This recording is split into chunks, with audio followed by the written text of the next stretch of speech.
Agora, a humilhação é uma coisa que a gente sente na pele, a gente sabe. O famoso rir com você, não rir de você, né? Exatamente. Pessoas, né? Porque elas acham que a internet é terra sem lei. Então, Mas isso também pode causar cicatrizes invisíveis na Uma pessoa. pessoa triste, você tem que pensar antes de fazer. Essa raiva que é você. Mas se você sofreu algo, você tem que contar a alguém, você tem que buscar ajuda. Você não pode simplesmente ficar recebendo toda essa dor e guardando ela pra você.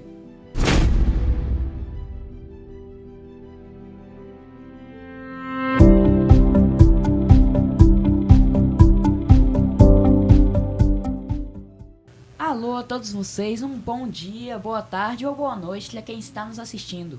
E hoje nós reunimos os alunos da Rádio Educomunicação para trabalhar um pouco esse podcast sobre um tema que ainda assombra nosso Brasil e debater sobre o bullying. Hoje nós estamos aqui com Ana e Mirella. Prazer, pessoal. Eu sou uma aluna do 8º K, aqui do Santo Antônio, e vai ser um prazer falar com vocês sobre esse tema tão importante e relevante que é o bullying. Cauã Monteiro. Meu nome é Cauã Monteiro, eu sou do 6º ano E e estou aqui na Escola Santo Antônio, tenho 11 anos e também vou estar debatendo sobre perguntas sobre o bullying. E José Adriano. Como eu disse, eu sou José Adriano, sou do 8º K também. E eu, Enzo José. E hoje nós estaremos debatendo sobre esse tema.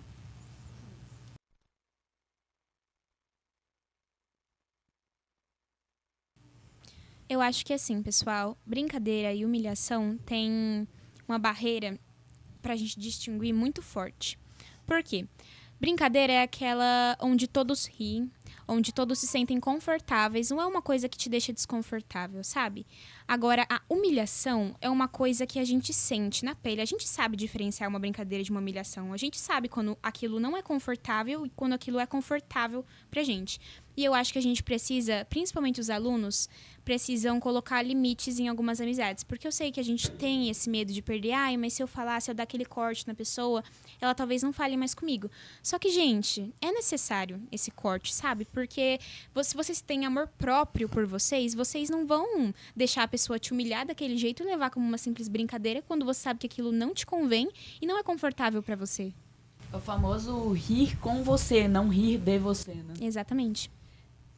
É, porque assim, a diferença de humilhação pra brincadeira é como a pessoa se sente, né? Se as pessoas estão rindo de alguém e não com alguém, isso se torna uma humilhação, porque ela tá depravando a pessoa para que ela se sinta superior ou que ela se divirta, né? E é triste, né, gente, ver as pessoas acabar tendo que se achar maior do que os outros, tentando humilhar, às vezes colocando uma insegurança de si próprio no próximo. Brincadeira é você tá com a pessoa e vocês estão brincando. Mas humilhação é você tá com essa pessoa e está olhando pra pessoa falando: olha, ele tem um cabelo ruim, olha a cor dele. Humilhação tem sim como diferenciar de brincadeira, por causa que eu acho que brincadeira é uma coisa que a gente não leva muito pro coração e a pessoa também tem que falar se ela está levando isso como brincadeira ou como humilhação. Tem como diferenciar isso fazendo o seguinte: quando você está fazendo uma brincadeira com a pessoa, depois que você fizer essa brincadeira, pergunte para ela se ela acha isso como se fosse uma humilhação. Não, e uma coisa também é que as pessoas que estão ao redor têm que perceber também, as pessoas têm que ver sobre. Não é só esperar a pessoa agir, porque às vezes ela fica com medo de tomar atitude em si. Exatamente. Tipo, às vezes a gente vê uma brincadeira que um amigo nosso faz com outra pessoa e a gente vê que ele ficou desconfortável, sabe? E acaba retrucando ali. Só que a gente não faz nada, a gente não intervém porque a gente vê que a pessoa tá brincando, no caso, a gente vê que ela tá rindo, não tá parecendo que ela tá desconfortável, só que a gente tem que se atentar mais aos sinais.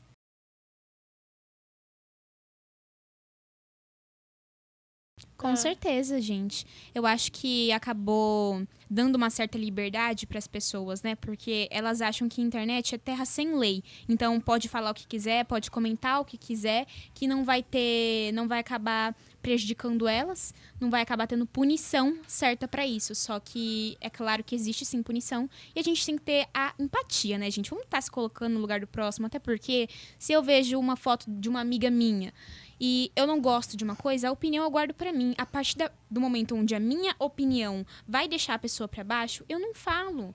Gente, é tão fácil evitar, às vezes, um comentário tão desnecessário, sabe? Do que só soltar, assim. As pessoas precisam ter um senso do que a opinião delas, às vezes, não é muito relevante no momento. Então, uma coisa que eu acho também é que, assim, nas redes sociais, além das pessoas só poderem conversar em si, acaba que, ao mesmo tempo que tem muita exposição da pessoa, a pessoa se expõe muito nas redes sociais, também tem o problema do anonimato. Que aí, uma pessoa vai saber que sou eu, é só criar uma conta anônima, usar um nome falso. Se a pessoa fosse falar alguma coisa de verdade, ia estar cara a cara, a pessoa ia saber quem foi. Mesmo se a pessoa buscasse denunciar alguém pela rede social, não ia ter muito como saber. Ia ter um nome, tipo, um nome fictício. Amarelo 123. Não tem como eu saber quem é o amarelo 123. Não tem o rosto da pessoa, não é alguém de verdade, assim, pra a pessoa expor essa pessoa, contar pra alguém buscar ajuda. Exatamente. Só que se investigar, consegue achar e rastrear a conta, sim. Só que as pessoas, elas acham que a internet é terra sem lei, gente. Não é. Também tem também o caso do cyberbullying, né? Por causa das redes sociais. Passou um vídeo lá também, lá nas salas também, sobre o cyberbullying, que é um bullying na internet. Que você, como o Enzo disse, você cria uma conta anônima, ou também pode ser com a sua conta verdadeira. Você cria uma conta anônima e a pessoa não sabe quem você é, e você pode estar prejudicando essa pessoa, falando mal dela. E não sabe se a pessoa está se sentindo bom, se está se sentindo ruim. Mas isso também pode causar cicatrizes invisíveis na pessoa. Quando você está escrevendo, você vê, antes de você postar o que você escreveu, você tem que pensar, nossa, vai deixar essa pessoa triste. Você tem que pensar antes de fazer. Exatamente.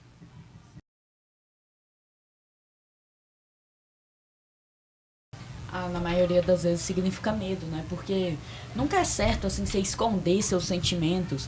É claro, se você tiver com raiva de alguém, aí é melhor você aguardar essa raiva que é você. Mas se você sofreu algo, você tem que contar a alguém, você tem que buscar ajuda. Você não pode simplesmente ficar recebendo toda essa dor e guardando ela pra você. Você tem que dar um jeito de se ajudar a si próprio, né? Exatamente. Eu acho que esse silêncio que as pessoas que acabam sofrendo bullying, sendo as vítimas, elas acabam fazendo, é pela dor que elas estão sentindo no momento, né? Elas não sabem se expressar e também por conta da vergonha, né, gente? Às vezes a gente tem vergonha de falar, ai, mãe, pai, então, hoje um colega meu fez isso aqui e aquilo ali. Eu acho que a gente acaba tendo uma vergonha e acaba se silenciando, se afastando do mundo. E eu acho que não é errado, já que é a forma como a pessoa está se expressando, só que ela precisa buscar ajuda. E às vezes esse silêncio atrapalha mais do que ajuda. Então, na maioria das vezes, como o Enzo falou, pode ser medo, por causa que às vezes a pessoa acha que se ela contar para alguém, a pessoa pode falar para várias pessoas e acabar sendo zoada e tendo mais bullying do que já sofria antes.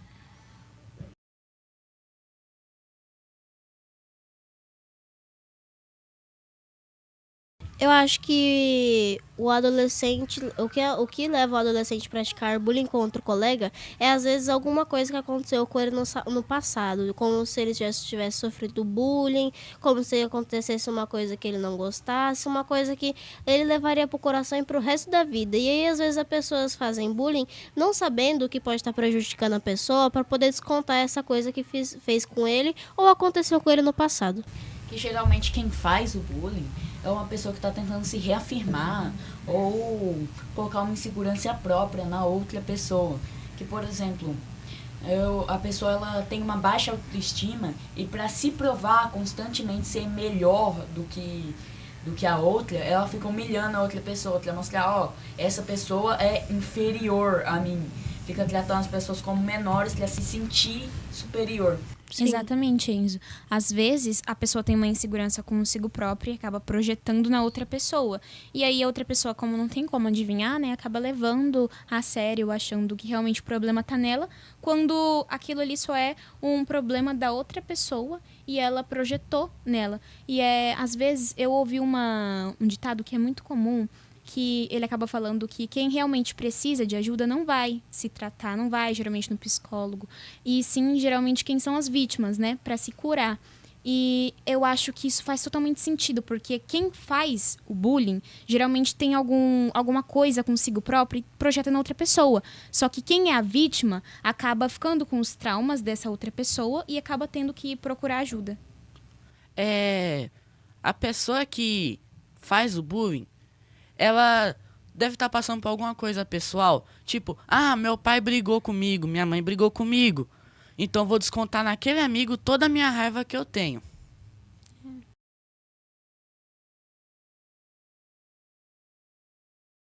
O que dizer dessa pessoa?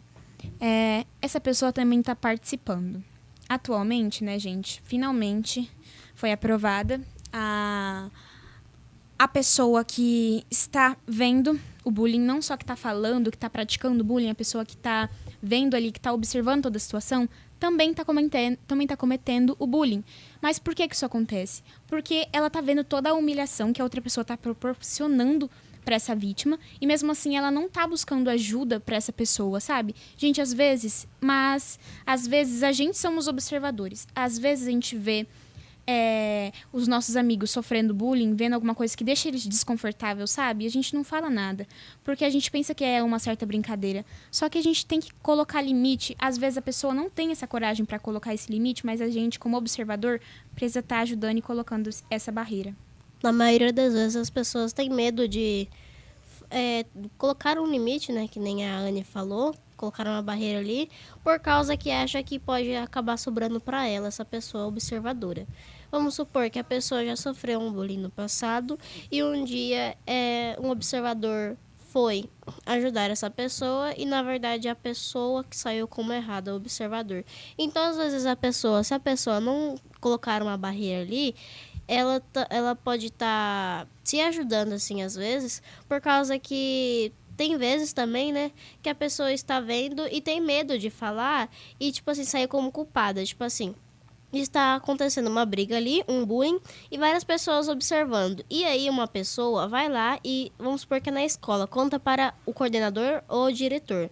O diretor conversa com o aluno, dá obrigado pro aluno, agradece o aluno, e depois as pessoas que estavam observando a briga brigam com esse aluno por causa que aquelas pessoas que estavam observando queriam ver mais briga.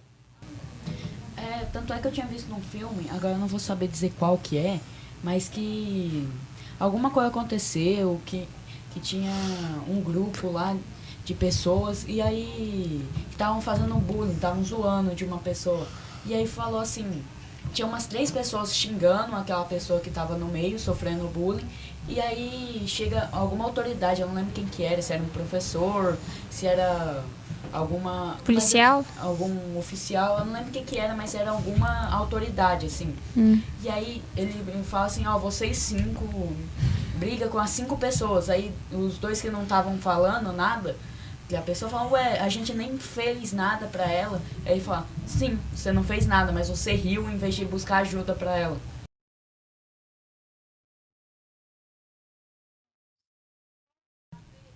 Gente, tudo passa. Mas para que aquilo consiga passar mais rápido, vocês precisam pedirem ajuda. Até porque vocês não vão conseguir sair daquela situação desconfortável para vocês ficando calados no silêncio. Eu sei que o silêncio às vezes é bom, a gente ficar consigo próprio, pensar naquilo ali, tentar levar como uma brincadeira. Só que quando você está se sentindo desconfortável naquela situação, gente, não faz isso consigo próprio, sabe? Sai daquilo ali. Coloca limites. Ai, mas que ele é meu amigo, ela é minha amiga. Não importa. Se você não tá gostando, se você não tá se sentindo confortável com aquilo, na verdade, não se permita estar naquele ambiente. Não é pra você. Por favor, se retira ou coloque um limite. Caso for bullying escolar, você tem que pedir socorro. Ou caso você vê um amigo, você tem que falar, olha, vai lá, chama a coordenação, chama a diretoria. Que você não pode ficar apenas calado. Você tem que reportar para uma pessoa que vai te ajudar. E quem observa e não faz nada, quem ri da situação, também comete bullying. A pessoa também está errada, ela também é um valentão, assim. E também tem uma frase, uma mensagem para passar para vocês, que o que é invisível para os olhos só se vê bem no coração. E essa mensagem quer dizer que se você não desabafar o que está acontecendo com você para uma pessoa que você tem de confiança, você vai levar isso pro resto da vida, causando, pode ser que até cause traumas com você. É que violência só gera violência. Esse foi o nosso podcast de hoje com o tema bullying. Espero que vocês tenham gostado. E foi isso, até o próximo. Beijos e tchau, tchau!